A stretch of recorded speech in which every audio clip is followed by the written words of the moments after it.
Il y a plus d'un an, la France apprenait le décès de Jean-Pierre Pernaut. À 71 ans, il avait été pendant 33 ans le visage phare du JT de 13h sur TF1. Le 2 mars 2023 marquait le premier anniversaire de sa mort.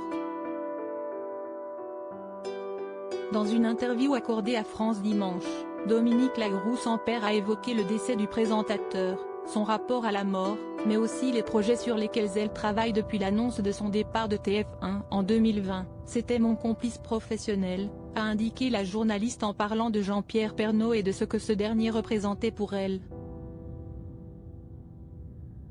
C'est le premier qui a cru en moi et qui a eu cette générosité envers moi. Il m'a offert une vraie chance, car il m'a donné le meilleur de lui-même, a assuré Dominique Lagroux-Sampère. Au-delà de sa reconnaissance à l'égard du présentateur, la protégée de Jean-Pierre Pernaut n'a pas caché l'admiration qu'elle lui portait. C'est le dernier monstre sacré de la télé et le seul qui a cette authenticité. Il était comme à l'antenne. En plus, tout le monde l'a imité après l'avoir traité de ringard. C'était un modèle, un père professionnel et un ami, a-t-elle confié.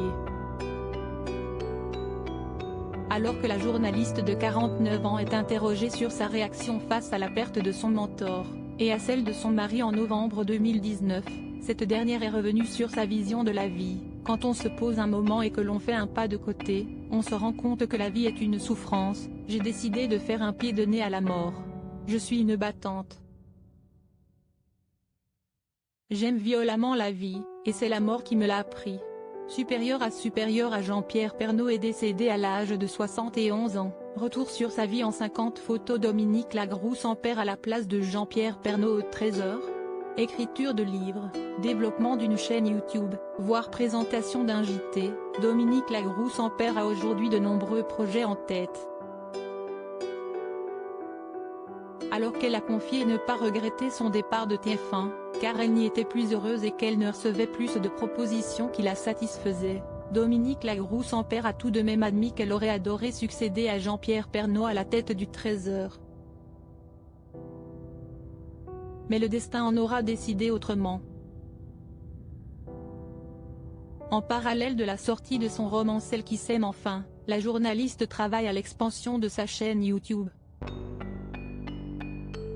Baptisée à son nom, cette dernière comptabilise plus de 1000 abonnés depuis sa création en septembre dernier. Entre vous et moi, l'intitulé de son nouveau rendez-vous, est un beau projet qui offre de belles rencontres avec des personnalités et des anonymes, a-t-elle précisé. Article écrit en collaboration avec 6 médias. Crédit photo, Dominique Le Riche Nice Matin.